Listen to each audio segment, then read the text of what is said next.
की जिल्हाधिकाऱ्याकडे पत्रव्यवहार सुरू आहे।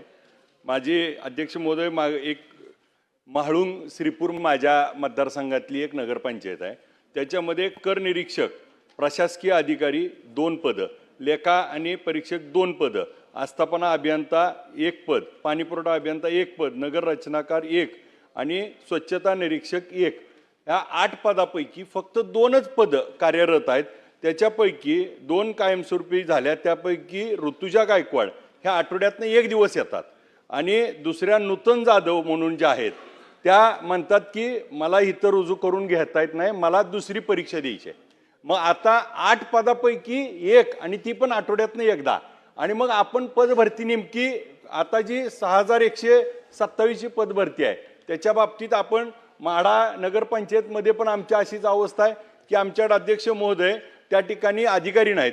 माझ्या महाळुंग श्रीपूर आमच्या नगरपंचायतमध्ये अध्यक्ष महोदय मुख्य अधिकारी नाहीत आणि चार्ज एकदा अकलूजला दिला जातो, एकदा सोलापूरच्या डोके साहेबाला दिला जातो, परमनंट मुख्य अधिकारी नाही, तिथली पदं नाहीत आणि अशा अवस्थेत काम कसं करायचं? आणि तिथं असणारे अधिकारी त्या ठिकाणी फोन उचलत नाहीत, तिथले सगळे नगरसेवक तिथले त्रस्त आहेत।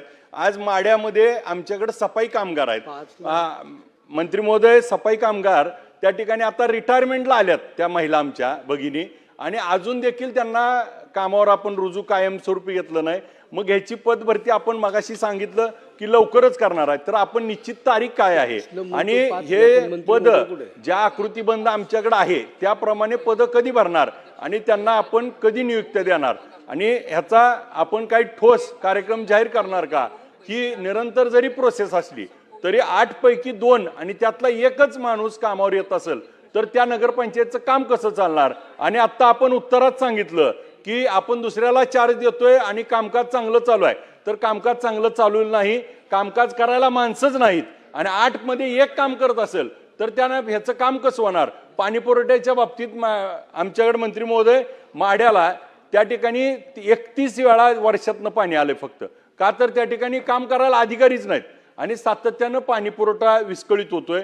स्वच्छतेच्या बद्दल बारगळा उडलाय, तर आपल्याला या निमित्त पद कधी भरणार आणि यांची निश्चिती त्या ठिकाणी कधीपर्यंत होणार? आकृतीबंधाप्रमाणे आपण तारीख निश्चित सांगावी।